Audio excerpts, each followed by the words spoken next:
IBX2Cat, and yes, we have an official Minecraft Live announcement, but we also have our first new feature since the Future of Minecraft development dropped, and it's actually pretty cool. It's available in both Java and Bedrock in the new snapshot on preview, and you can use it to dye bundles to better distinguish between them. You can also play hardcore on realms, and there's a new language for Java that's somehow even more niche than the last one they added. When will this new update actually come out, and how do you use and dye the bundles? That's exactly what I'll be explaining today, and also you could consider subscribing to the channel, by the way, if you want to stay up to date with the latest news as we head into a new era of Minecraft. But first things first, let's talk about the dyeing of the bundles, because I guarantee this is going to be counterintuitive if you're on Bedrock. So to make a dyed bundle, you do still have to craft a bundle the normal way. You can't go into your bundle and be like, okay, here's some string, here's some leather, and then also add to, wait, why isn't that working? It's the other way around. And then also add your red dye to it at the same time. No, what you've got to do is you've got to make yourself a bundle, and then, again, kind of counterintuitively, if you're a Bedrock player, you don't just go over to a cauldron and dye that, because that's still not possible on Java. Instead, you do the more logical thing and throw it into the crafting table.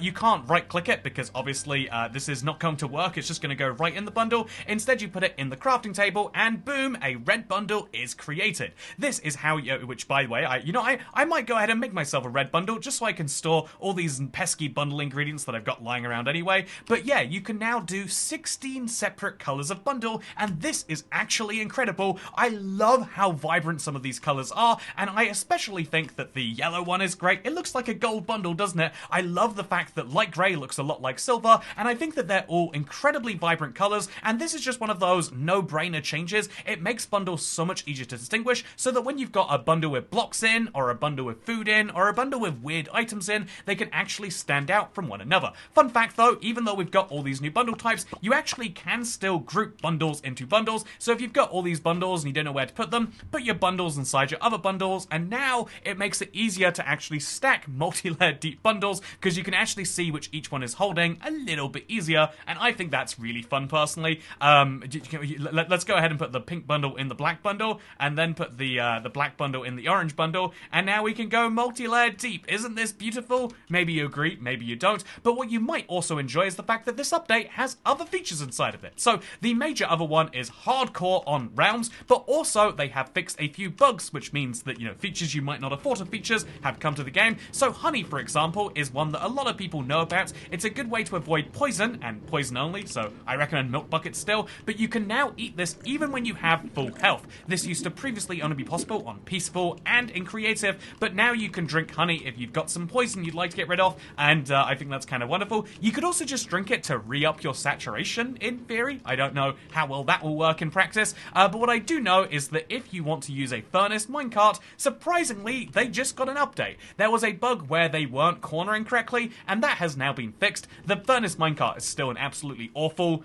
use of an item, and you know, I'm still bitter that Java gets to keep them when Bedrock got ours taken away, but that's a point for a different day. You know what else is a point for a different day? The fact that we have a brand new change to the way that anvil mechanics work. So it used to be, you know, right now when you add things to a sword or to any other tool, it slowly gets more and more expensive, as I'm sure you're all aware. Oh, I can't replace sharpness with smite. But previously what would happen is when it was too expensive, it would tell you it was too expensive before you even tried to enchant something. Now it will actually work out the cost, and if it is affordable, you can do it. They haven't removed the too expensive tag, but it's a good sign that they're at least fixing the way it works right now to be slightly less intrusive, but I think it could be much less intrusive by, you know, not existing. But that's a wider anvil update that we might be expecting soon. For now though, let's grab one of the items from my yellow bundle so I can explain to you one of the most intriguing other features in this update, because they just added a brand new language, and when you hear that it's High Norwegian, you might think, oh, so it's like a variant of the Norwegian language, but let me tell you, this is one of those ridiculous things that can only really be explained by my good friend, the geography YouTuber IBX2Cat, so let's send it over to him before we come back and talk about when the update is actually coming out and what's going on in Minecraft Live. So what is happening with the High Norwegian language? Hello, it's me, entirely different YouTuber IBX2Cat here, to explain to you exactly how it is that there are two Norwegian languages in Minecraft, and they've just decided to add a third, despite the fact that they only speak one language in Norway, Norwegian, right? Well, this is Norway, and fun fact, this is mostly filled with Norwegian people. Here's a map of the Norwegian diaspora, and you can see that although there are Norwegians in Bangladesh and Brazil, confusingly enough, there are also lots of Norwegians in Norway, and in that country, they'll convince you they just speak Norwegian, but if you look at a language map, you'll see that one, that ignores the Sami people, people. We're going to push them to the side for now. There's a whole debate about whether they're Europe's indigenous people or whether indeed everyone in Europe for the most part is indigenous, and that some people just use the word indigenous to mean impressed for some reason. But we'll just move on from that and say, okay, there are two varieties of Norwegian spoken in Norway, and there is Bokmål and there is Nynorsk, which loosely translates to New Norwegian and Book Norwegian. Book Norwegian is spoken in about 90% of the country, and New Norwegian is spoken in a little bit less. Weirdly enough, Book Norwegian is the newer one. It's kind of like New Norwegian and New Norwegian. Book Norwegian has a few different ways that it's spelled, and ultimately both of these languages are spoken in more or less the same way, but they'd be written in slightly different ones, which means that when you're in this west of the country, where about 10% of the population lives, you're going to find that they write things very slightly differently. This is fascinating if you're Norwegian, I'm sure, and you can spot the differences, but to the outside world, there are two fairly similar languages, but then how is it that they're adding a third one to Minecraft then? Well, funnily enough, I didn't know about this till today, but even though there are two different languages in Norway that are commonly spoken, or two variants of Norwegian that are commonly spoken, there are some people who speak New Norwegian. Again, keep in mind, we're talking about a very small country, about 5 million people live there, and about 10% of the people in this very small country speak a different version of that language, and then a very, very, very tiny percentage of people in there decide that actually New Norwegian is great, but actually we don't like all these changes they've made to it. New Norwegian's got to stay old the way we like it, and so they they reject the reforms that have been made since the creation of the language, and so they speak this really old version. It's very infrequently actually spoken. It has very few active users, but keep in mind that New Norwegian, or Hognorsk, does in fact exist, but if you, interestingly enough, even though it's called High Norwegian, if you go back to Minecraft, you won't find it written as that. There's no High Norwegian,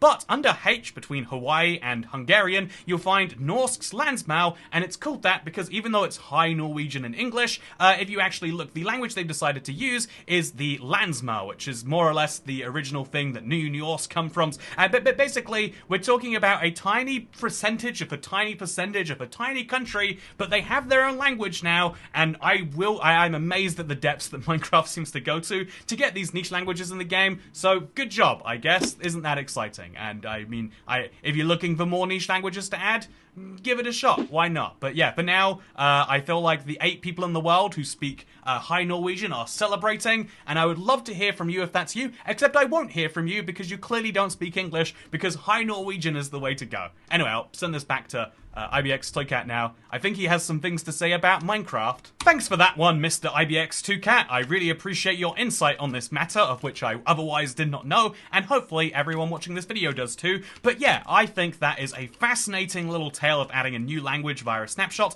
and in case you're curious as to when you can enjoy this new language, right now it is snapshot only, alongside the honey, alongside the bundles, but when will this update actually be coming out? Well, funnily enough, I think a direct answer to that question, if you want more of one than the analysis we do here on this channel, is probably going to come from Minecraft Live, which has just been announced. Literally, it was about 18 seconds before I started recording this video. Minecraft Live released this trailer.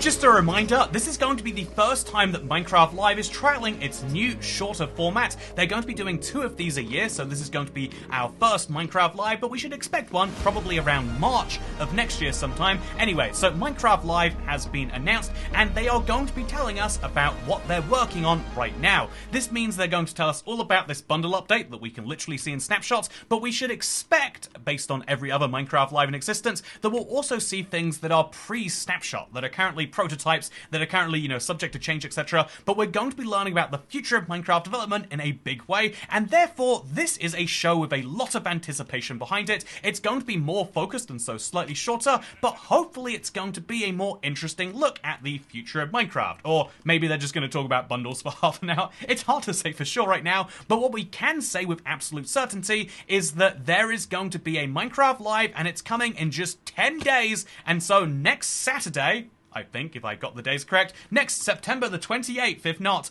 at 1 p.m. Eastern Daylight Time, so about 6 p.m. here in the UK, you can come and watch Minecraft Live here on this channel with me and get my live reaction and feedback and everything. We used to do Minecraft Live watch parties every single year since they went virtual, and if you'd like to join this year's, I'll leave the link to the event down below. But what are they going to discuss? 1.21.40, or 1.21.2 as it's known on Java. I used to have such a nice hotbar that described that. And then also they're going to be talking presumably about the next update. Which of these two updates will you be able to get bundles in? Well, right now we don't know for sure because they are still behind experimental toggles on both Java and Bedrock, but I would be fairly certain that over the next week or two, these will go out of the experimental. Myself and my editors actually had a big research session about this, and we confirmed that most of the time that Minecraft removes a feature from experimental, it's not in the first or the second preview, and it's later on in the cycle. And so 1.20, about 3 months after they announced the bundles were coming back, we'll be getting them in the base game. Very, very, very exciting, at least to me, at least. And so then the big thing that we'll be learning about on Minecraft Live is what is coming in the update after. And I know it's always a weird thing to be like, yep, we just got an update, but now we're excited for the next one. But in this case, we're excited for the next update and for the one after that. That's the one we're going to be learning about in Minecraft Live. This is one of the downsides of the drop system, is we'll always know about the next couple of drops, but it's also one of the upsides. If you don't like this drop, just wait till the next one. And with that said, I hope you all enjoyed this video. One piece of actual constructive criticism I'd like to levy against the bundle.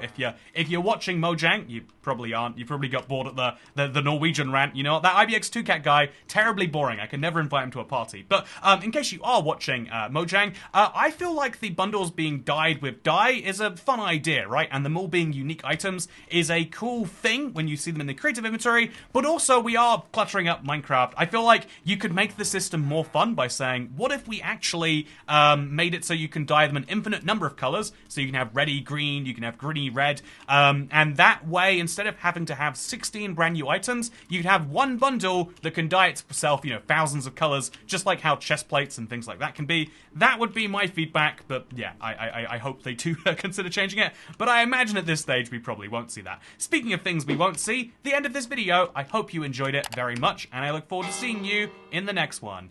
Goodbye. Oh, that's too many bundles. See ya.